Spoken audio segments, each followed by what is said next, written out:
saying that loud.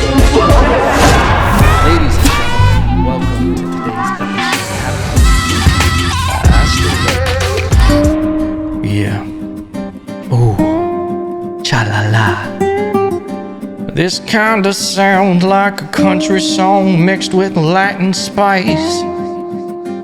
I haven't heard this song since I clicked it once or twice. A Puerto Rican cowboy, Si-Haw. But it's the Spanish way to say yeehaw, Si-Haw. I didn't plan that, but the break was perfect. I'm just a Texas spick. I can say that word because it's our word, spick. But better think quick or I'm gonna get canceled by the liberals. Welcome to Thursday.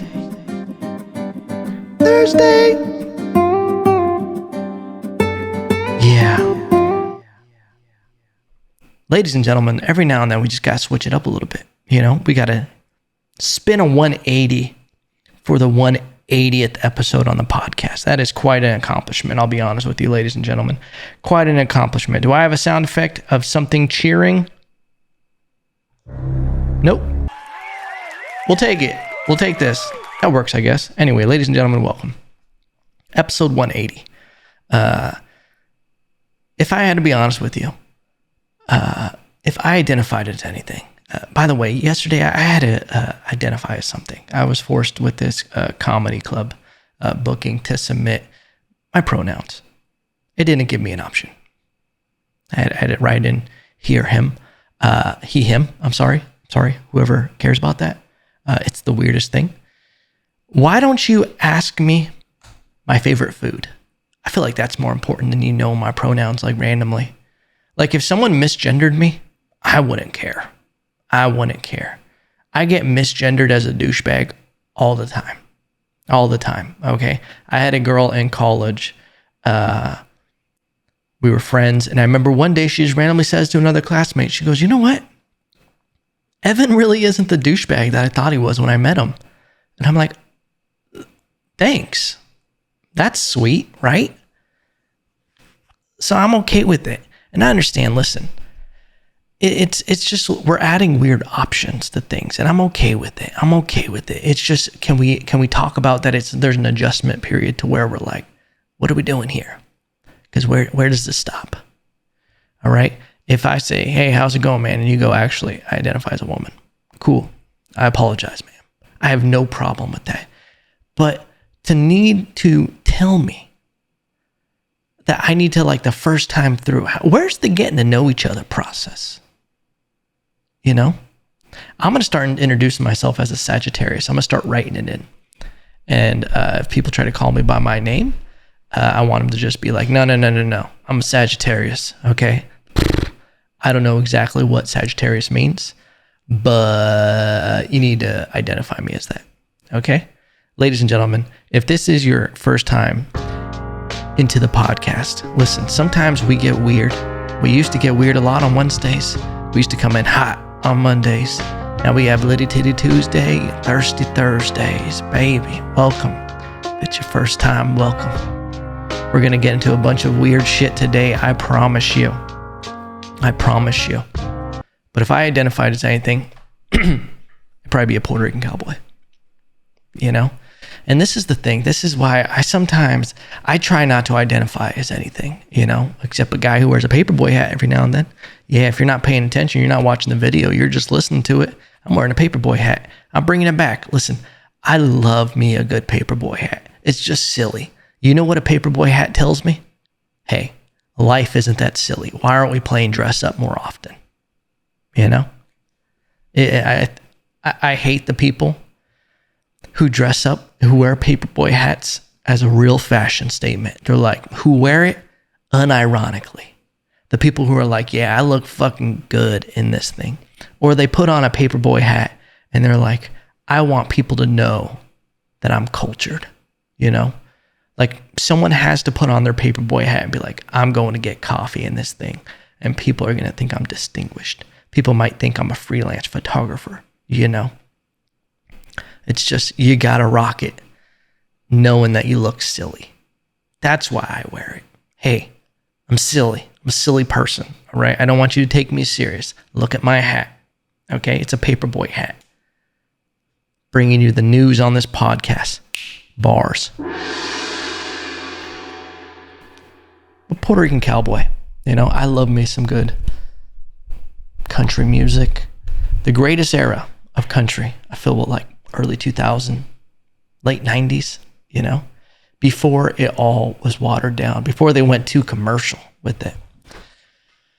You know, there's a lot of great artists that are out there now, but I feel like, man, I really loved, and you might call it commercial country, but some Toby Keith. It's a little too late. I'm a little too gone. A little bit tired of just hanging on. Phenomenal. I ain't as good as I once was. That's the story of my life now. That's the one thing about aging. You know, life really comes at you when you start hitting your 30s. It's different. The game changes. It doesn't get worse, because I still prefer my 30s over my 20s. It's just like there's different levels of the journey. And as long as you keep having that progress in your life and you keep trying to reach the next level in, you know, whether that's of your mind, of career-wise, or whatever you want to do, if you keep leveling up with life, level up. I don't know why I'm getting so hacky. I'm basically turning into a radio DJ for goldfish right now with just the way my brain works sometimes. As long as you keep leveling up with life, it doesn't matter your age. There's some people who, like, I feel they start hitting a certain age and they hate it. They fear it. They reminisce about the good old days, which, to be honest with you, I feel like when you start reminiscing about the good old days in your 20s and college and high school, sometimes I feel like your memories kind of get wrapped up in a bow. You know, it paints you a highlight montage of kind of the good stuff. You kind of sweep all the bad stuff under the rug of what it really felt like at that time. Because I think what you do a lot of times is when you reflect on high school or college or things like that, you're kind of looking at it as if, like, what you know now, you apply it to then. And you go, wow, that was before I knew about bills. That was before I knew about this or that, or the pressure of life and how much you knew, and like all the stuff going on, the internet, so much information thrown at you. It was all before that. So you look at it now with nostalgic, like, feelings with it, of it being so much better than it really was. But in reality, a lot of my high school was stressful. You know, I went through some hard shit in high school, in the sense of, and that's, everybody goes through hard shit. But I can even get caught up with that. And I was like, life is so much more simple now, or back then. And I'm like, nah, fucking was it? There was a lot of stress and a lot of shit going on and a lot of uncertainty. Sorry, my phone just keeps going off. And I'm just tired of that shit distracting me. Listen, I am dialed into you guys. But that's the one thing that's dope about life, is it feels like, you know, every year you play your cards right. There was a lot of times in my life where it felt like it started getting a little repetitive. And it was when I would get stuck in a period of time that was, you know, I wasn't making enough progress, and I kind of was stagnant in career choice, what I wanted to do, getting myself out of the comfort zone. And that's when you hit a point of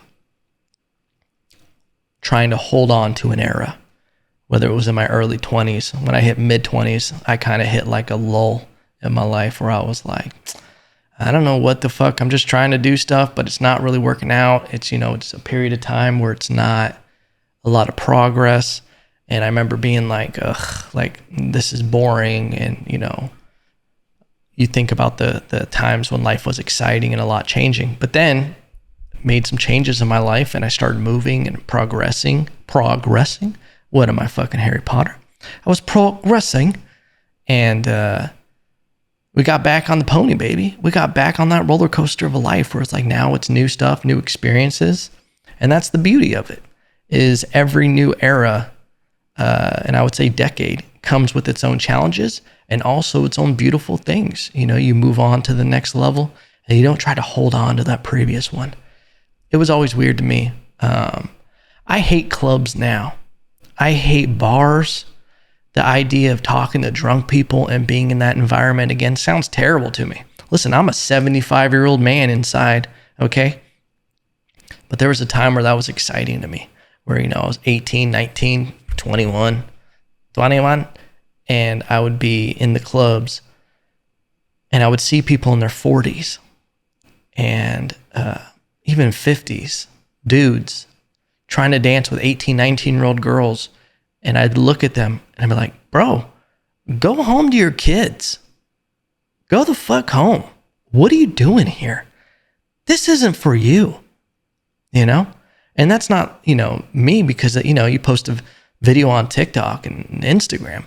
You're just like, hey, I know this is weird that I'm here, but I'm here for it, baby. You know, I'm a comedian. I got to post on here. Content. Okay. But that's what I always felt like in the club when there would be older people. And there was always a weird sadness and desperation in their eyes. Sometimes it was just cocaine. That's what I realize now, is that sometimes the look in their eye was the look of someone. Basically, you're looking at a predator, an apex predator, like a fucking great white shark whose eyes have turned black and they're just soulless and have one mission, and it's to snort more cocaine and fight against the undying of the light, okay? Do not go easy into that long good night. That's what you see in some people's eyes in the club when they're over 40 years old, and you can tell they're fucking ramped up on cocaine. They're just trying to fight against the dying of the light. Do not go easy into that long good night, okay? And that's what you see. But I feel like that was a thing where it was like, you're not going on to the next level. You're not. You're not leaving the nursery. How we got into any of that, who the fuck knows?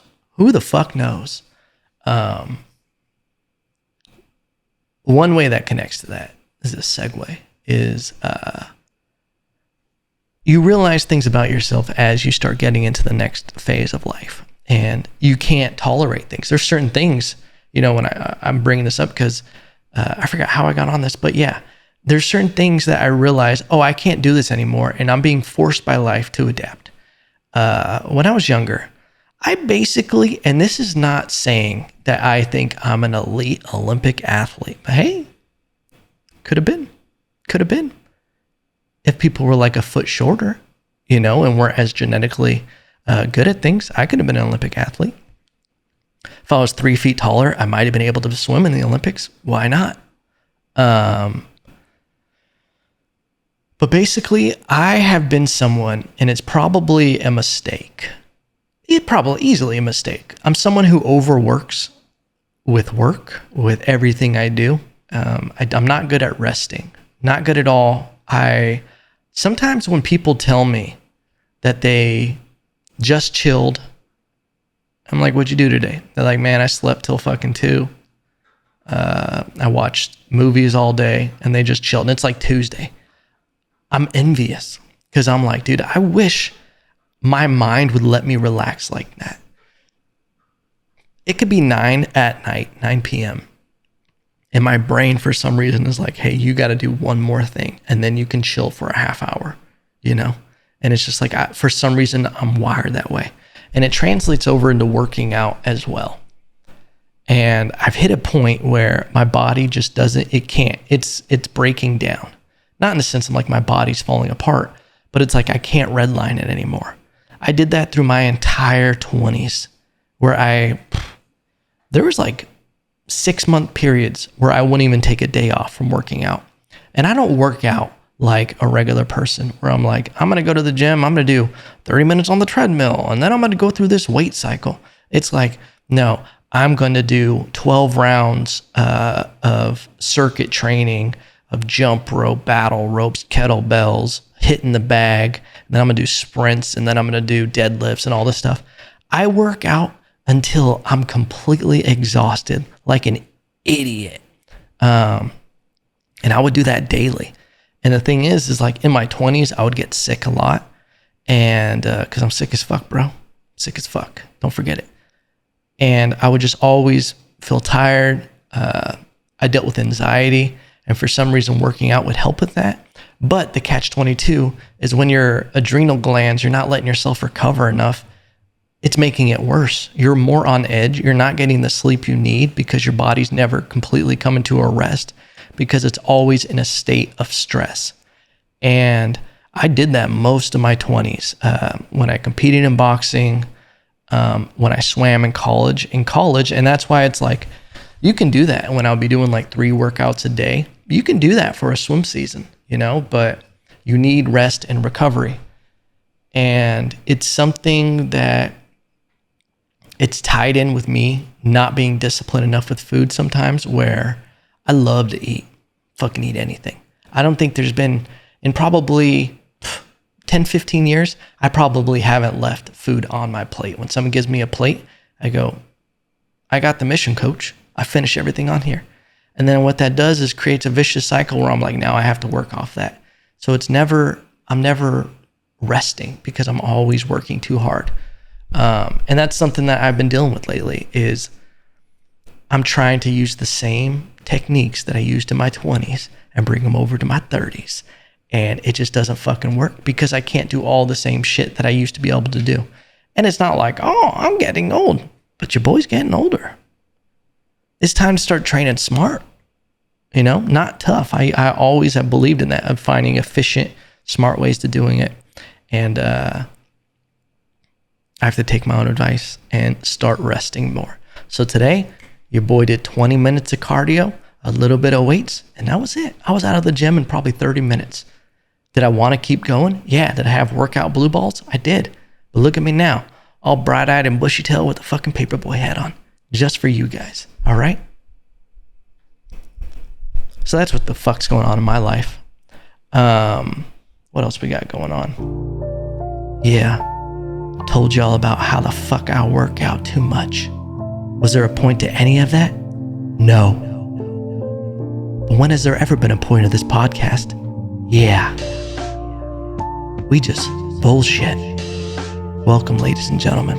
Welcome to the revolution. Introducing. We're not even going to go any further with that. This was sent to me that I thought was hilarious. And I was like, oh, I have to include this in the podcast. I want you guys to listen to this headline. Pair caught trying to smuggle large KFC order to lock down Auckland. If you don't know about this, in New Zealand, it's the most insane lockdown, the strict COVID lockdown rules in Auckland, in New Zealand, Australia. It's been insanity, to the point where we talked about in the last episode of people with these freedom protests. And they're just like, give us back our fucking lives. And it's so important to know about this stuff. It's so important because, man, I don't know if we go back.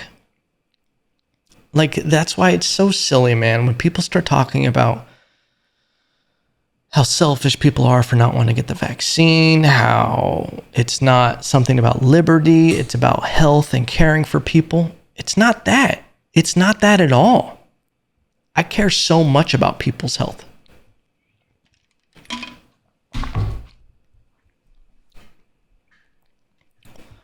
But if we start getting into this weird place where we start giving up liberty and rights and stuff that, like, we're literally willing to cave in on stuff that is supposed to be in the Constitution, we're not going to get those back.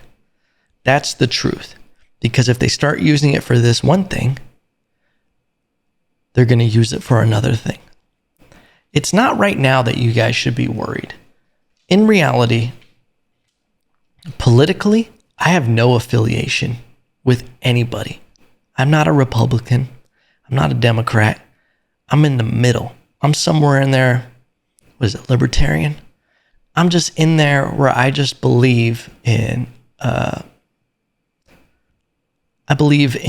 rights. I believe something in the middle of both. There's some ideas that are democratic that I believe in. There's Republican ideas that I believe in.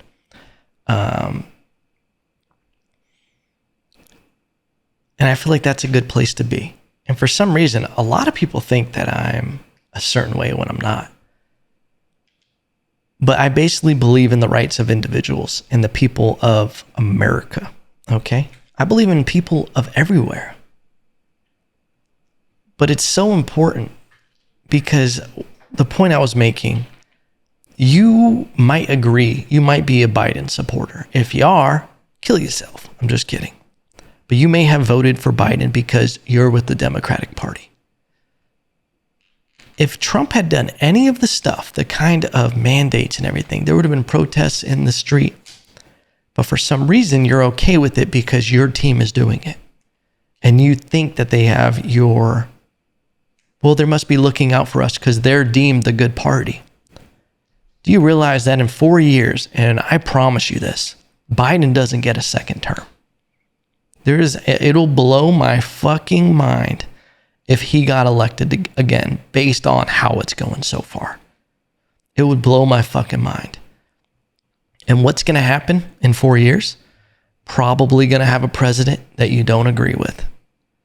And what's going to happen when they have the ability to mandate certain things that now you don't agree with because someone from the other team is trying to get you to do it? Are you going to snap back right into my body, my choice? Or are you going to be like, well, this is what I signed up for? I highly doubt it's the latter. But all that's saying is if you give up too much, you get to a weird place in Auckland where you can get caught and jailed for trying to smuggle large KFC order to lock down Auckland. I love whoever wrote this for the New York Post because the opening line says, their chickens came home to roost. Love it. Hey, I see what you did and I love it. 2 men have been accused of foul play. Again, bars, pun bars. I'm here for a pun.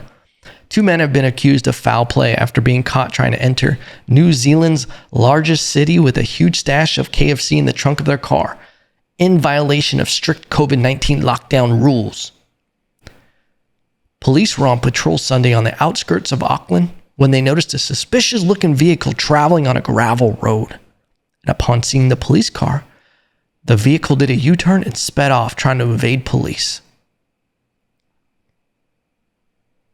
Dude, you know, if you're in a place where there's supposed to be no restaurants open and you drive by a police officer and they smell that good Kentucky Fried Chicken coming out the trunk, ooh-wee, you're in trouble.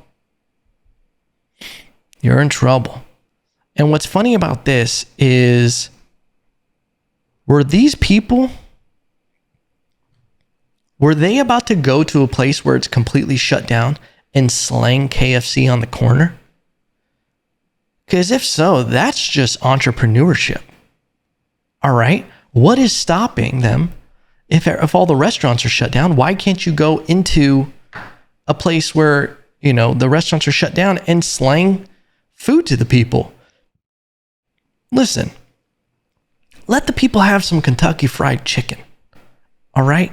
They deserve it over in Auckland, the bullshit they're putting up with. It blows my mind. But I just think that's hilarious. How much would you be selling it? I would pay for a bucket of Kentucky Fried Chicken. Man, if all restaurants are closed down and I can get my hands on some of the... Oh, man, I might pay $50 for a bucket of Kentucky Fried Chicken. Oh, finger looking good? Yeah, $50 easy. If I haven't had fast food in maybe 3 months, yeah. Dude, you get me a year without Kentucky Fried Chicken, maybe like fast food in general, $100 a bottle, a bucket. I'm here for it. But these people face up to 6 months in the slammer or a fine of $4,000 or $2,800 just for smuggling in food. Do you realize how ridiculous this is for smuggling in food? This is what can really happen. What's a weird thing is we're in a beautiful place. The United States of America. Beautiful place. Beautiful place to live. Beautiful place to grow. place that it's the greatest science experiment on the planet. All right. Now, did our country, has it had its own fair share of mistakes? Yeah. It's done some terrible things. Yeah. Has it done some great things? Fuck yes. Okay. Bald eagle screeching in the background. Great things. But you take a look at America, the idea of what this is supposed to be, the land of the free, the home of the brave. This is supposed to be a individual owned company. You know how when it's like a business where all the members are owners or whatever, all the employees own a little bit of the business? That's what America is supposed to be. It's a science experiment. Most countries are older than us. And a lot of those countries start getting into weird communist ways. Look at Russia, look at China, these old countries. They start leaning a certain way. And here's what you can do. Here's the beautiful thing about life. And the beautiful thing about experience and getting older is always you hear the greatest videos you can watch on the internet are advice from 100-year-old people, 90-year-old people, 80-year-old people. And they talk about, I wish I knew this at this age. Those are some of the best videos. Dude, I love, one of my favorite things is getting in the sauna with old people. And I go, secrets of life. What do you got? Give them to me. And they will drop these nuggets on you about don't waste your time focusing on this.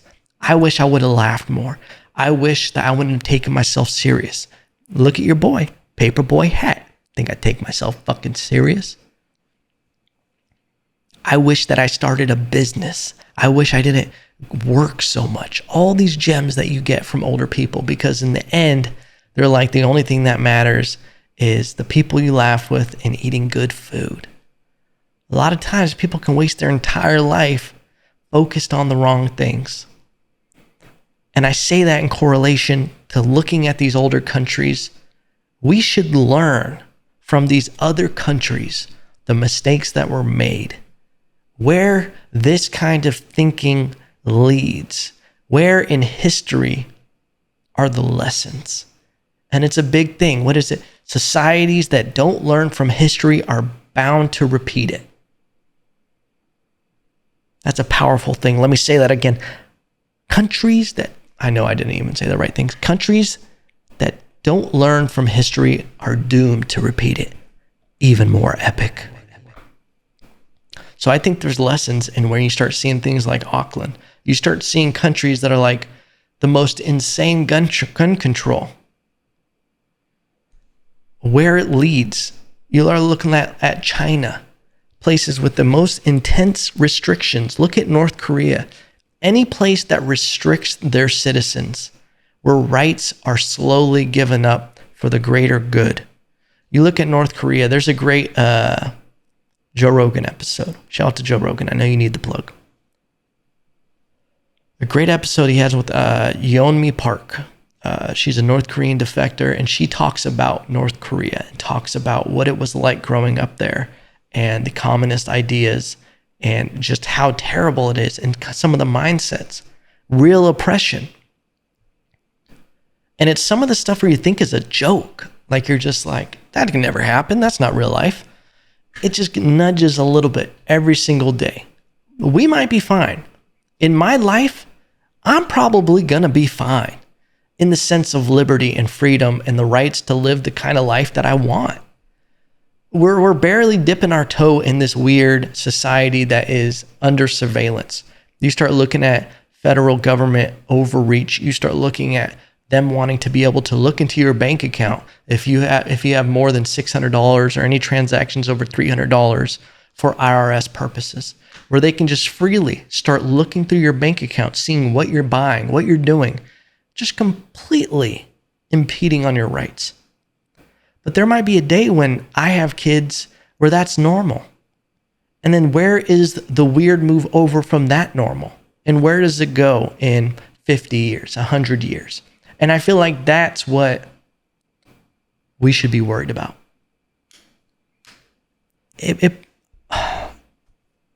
Should we be worried about right now? Yes. But it's all about where does this go from here?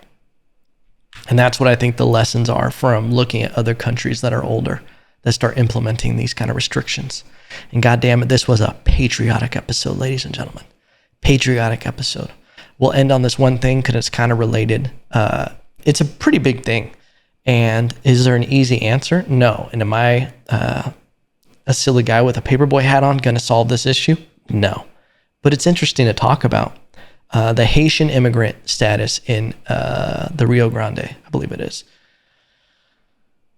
Basically, there's an issue going on in Texas where Haitian immigrants that have been displaced are coming through the border from Mexico, up to 15,000.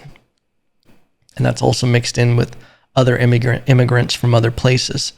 And people are going, what's with America not letting these people in? People want 15,000 undocumented people just allowed over. And it's kind of bonkers. It's kind of bonkers because the people who say that have never been in a situation. Oh, I just lost the video, ladies and gentlemen. We just lost video on here. Did my fucking camera overheat? God damn it, Texas. Government trying to keep me down. We're going to continue with just audio. It feels like the people who want 15,000 people undocumented, no verification to just come in, they've never been in a situation where they'll have to actually deal with the repercussions of that. It's always the people who want to defund the police that have never been in situations where they need the police. You're not affected by it. But I think there's got to be a level of education. Do I think 15,000 people should just be displaced? And we should just kick them immediately out? Yes. No. Listen. That was a joke. Someone's going to cut this up.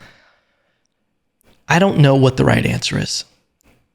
I think what separates all of us, when you look at borders and everything like that, we're all people. We are the world, you know? I have friends from every walk of life. But when you start getting into logistics of a business and of America and proper ways and steps to go through becoming a citizen, I think that's an important process.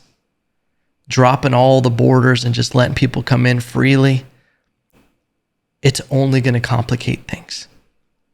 There already is such an issue with the unhoused. Ugh, can't believe I said that. I say unhoused because they're not technically homeless, but it's people who are more displaced. Like we already are at an insane rate amount of people just freely come through the border with the current administration. Do I think it's kind of a political strategy to mess with Texas? It easily could be. I mean, if I was a Democrat and was the president and I wanted to try to take down the strongest Republican state, yeah, I would find a way to incentivize and not help as much with a border crisis. Like, yeah, that's Texas' problem, you know? But I don't know what the answer is, but I don't think, it's this idea of people on social media being like, we need to let everybody in. We need to do this. How could they? It's just like, dude, what are we supposed to do? It's not that easy.